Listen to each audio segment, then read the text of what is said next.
بسم اللہ الرحمن الرحیم۔ السلام علیکم ناظرین۔ جب میری شادی ہوئی تو میں بہت خوش تھی کیونکہ میرے شوہر ایک غیر ملکی تھا۔ وہ نہایت خوبصورت، تعلیم یافتہ ہونے کے ساتھ امیر اور شریف انسان بھی تھا۔ میں اس سے بہت زیادہ خوش تھی کیونکہ شادی کے بعد وہ مجھے اپنے ساتھ اپنے ملک لے کے جانا چاہتا تھا، لیکن ابھی مجھے اس کے ساتھ رہتے ہوئے کچھ وقت ہی گزرا تھا کہ مجھ پر اس کی حقیقت آشکار ہوئی تو میرے پاؤں تلے سے زمین نکل گئی۔ میری شادی ہوئی تو میں بہت خوش تھی کیونکہ میرا شوہر ایک غیر ملکی تھا۔ وہ نہایت خوبصورت، تعلیم یافتہ ہونے کے ساتھ ایک امیر اور شریف انسان تھا۔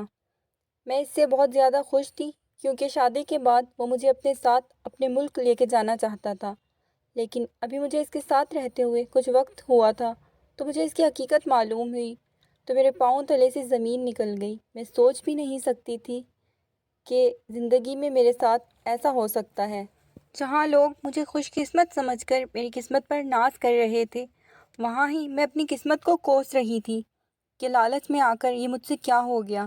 اب میرے پاس کوئی راستہ نہ تھا، میں بری طرح سے پھنس چکی تھی، میری آواز سننے والا کوئی بھی نہیں تھا۔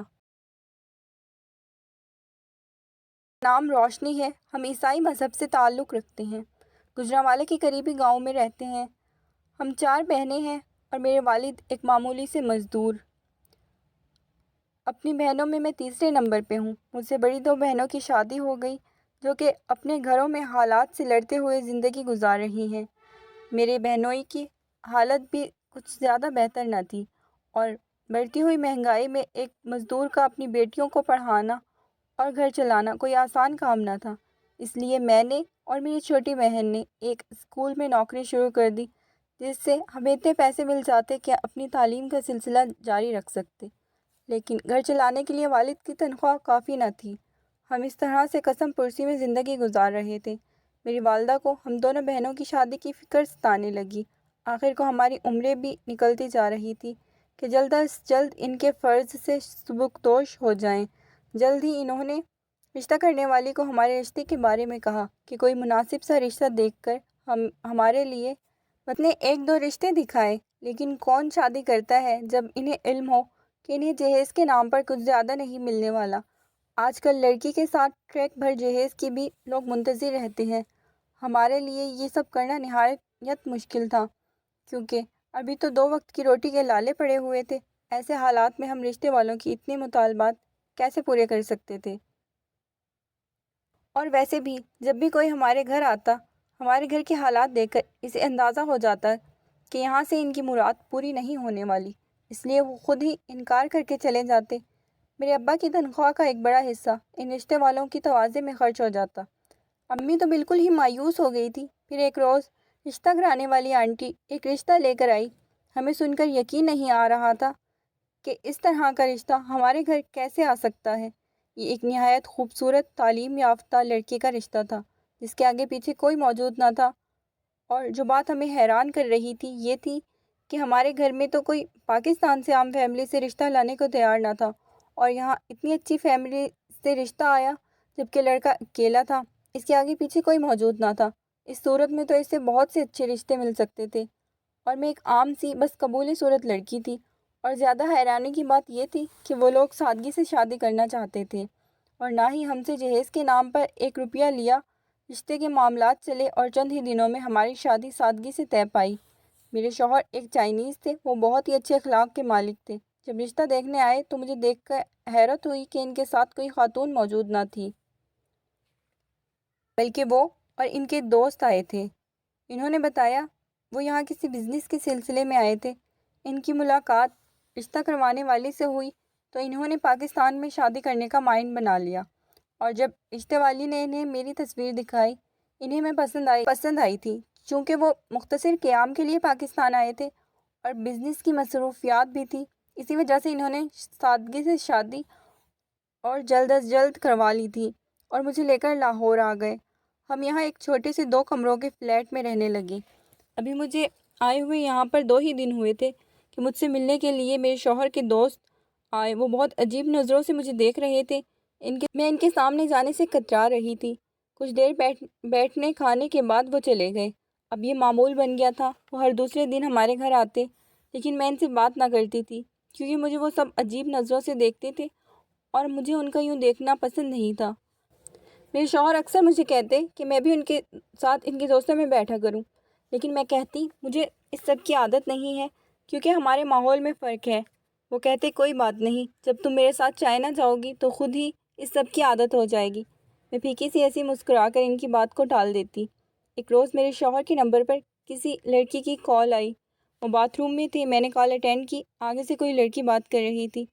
مجھے سن کر حیرت ہوئی، ابھی میں اس سے کچھ بات کرتی کہ میرے شوہر نے میرے ہاتھ سے جلدی سے موبائل چھین لیا۔ مجھے سمجھ نہیں آ رہی تھی، جب اس کا کوئی بھی اس دنیا میں نہیں ہے تو پھر یہ لڑکی کون ہے؟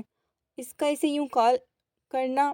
اس سے پہلے تو میرا شوہر اکثر باہر جا کر بات کرتا تھا، میرے سامنے جو بھی بات کرتا تھا وہ چائنیز میں ہوتی تھی تو مجھے سمجھ نہیں آتی تھی، لیکن البتہ وہ میری باتیں بہت اچھے سے سمجھتا تھا کیونکہ اسے اردو آتی تھی، اور اب تو اسے لڑکی کی کال اکثر ہی آتی رہتی تھی۔ لیکن ایک بات جو میں نے محسوس کی تھی وہ یہ تھی، اگر میں اپنے شوہر کے موبائل کو ہاتھ لگاتی یا اگر وہ بات کر رہے ہوتے تو ان کے قریب جانے کی کوشش کرتی، انہیں یہ بات پسند نہ آتی تھی۔ وہ مجھے اکثر ڈانٹ دیا کرتے تھے، پھر بات بنا دیتے کہ ان کی آفیشیل کال تھی اور پیچھے سے شور نہیں آنا چاہیے۔ مجھے تعجب ہوتا، لیکن پھر میں سوچ کر چپ ہو جاتی۔ پھر ایک روز ایسا ہوا کہ میرے شوہر نے اپنا موبائل گھر پر چھوڑ دیا۔ ابھی انہیں گئے ہوئے 5 منٹ ہی گزرے تھے کہ ان کے نمبر پر اسی نمبر سے کال آئی۔ چونکہ مجھے معلوم تھا کہ آگے لڑکی ہے، اسی لیے میں نے کال اٹینڈ کر لی۔ آگے سے جو کچھ اس لڑکی نے بولا وہ سب سن کر میرے پاؤں تلے سے زمین نکل گئی۔ اس سے پہلے کہ میں کچھ بولتی وہ لڑکی جلدی جلدی کچھ بتا رہی تھی جس میں کچھ لڑکیوں کا ذکر تھا۔ مجھے پوری بات سمجھ نہیں آ رہی تھی۔ اتنے میں دروازے پر دستک ہوئی، میں نے جلدی سے کال کاٹ کر موبائل رکھ دیا۔ میں سارا دن اس بات کے بارے میں سوچتی رہی۔ مجھے سمجھ نہیں آ رہا تھا کہ میں کیا کروں، اس معاملے کو کس طرح سے سلجھاؤں۔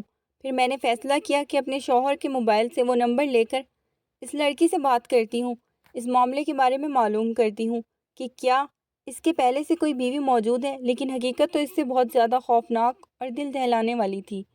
میں سوچ بھی نہیں سکتی تھی کہ میرا شوہر اس طرح سے دھوکہ دے گا، لیکن خیر اب کیا ہو سکتا تھا۔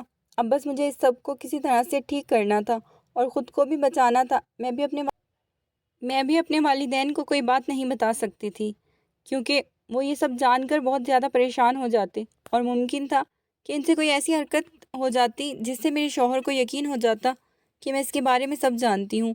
میں نے بہت کوشش اور تگ و دو کی۔ میں نے اپنی ایک دوست سے یہ معاملہ ڈسکس کیا۔ اس نے مجھے بتایا اس کا ایک کزن لاہور میں کسی بڑے عہدے پر ہے، وہ اس سے بات کر کے مجھے بتائے گی۔ بالآخر اس معاملے کی کڑی میرے ہاتھ لگ گئی۔ اصل معاملہ یہ تھا کہ میرا شوہر پاکستان میں آ کر شادیاں کرتا تھا اور اصل میں یہی اس کا کاروبار تھا۔ وہ لڑکی جس کی اس کے پاس کال آتی تھی وہ چائنا میں اس کی ایجنٹ تھی، جو یہاں پاکستان سے جانے والی لڑکیوں کو ٹریننگ دیتی تھی اور کوئی بھی مسئلے کی صورت میں ان لڑکیوں کو وہی سنبھالتی تھی۔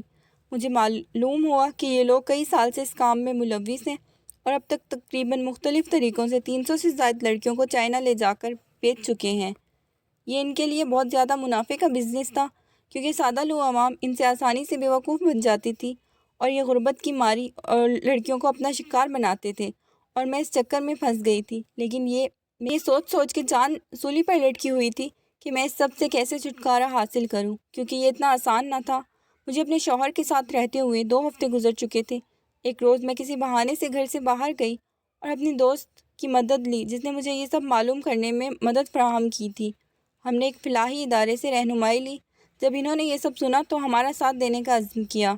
میرے لیے آسان تھا کہ میں کورٹ میں کیس دائر کر کے اپنے شوہر سے طلاق لے لوں، لیکن میں ابھی ایسا کچھ نہیں کرنا چاہتی تھی کیونکہ مجھے ابھی ان باقی لڑکیوں کی فکر تھی جو کہ چائنا میں اور پاکستان کے دوسرے علاقوں میں ان کی یرغمال تھی۔ میں نے فیصلہ کر لیا تھا کہ میں ان لڑکیوں کو بچاؤں گی، جیسے خداوند نے میری مدد کی اب میں ان کا وسیلہ بنوں گی۔ یہی سوچ کر میں نے عزم کیا، اور 1 ہفتے کی محنت کے بعد میرا شوہر اور اس کے دوسرے ساتھی جیل کی سلاخوں کے پیچھے تھے۔ مختلف جگہوں سے ہم نے 10 لڑکیاں برآمد کروائی اور یہ کیس ابھی کورٹ میں چل رہا ہے۔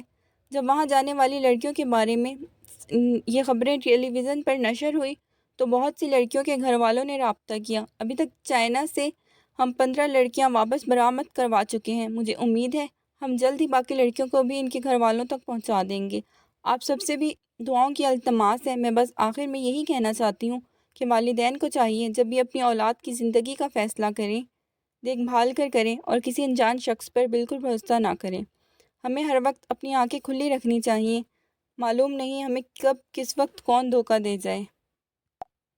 اگر آپ کو ہماری ویڈیو پسند آئی ہو تو ہمارے چینل کو سبسکرائب کریں اور کامنٹ باکس میں اپنی رائے کا اظہار کریں۔ اللہ حافظ۔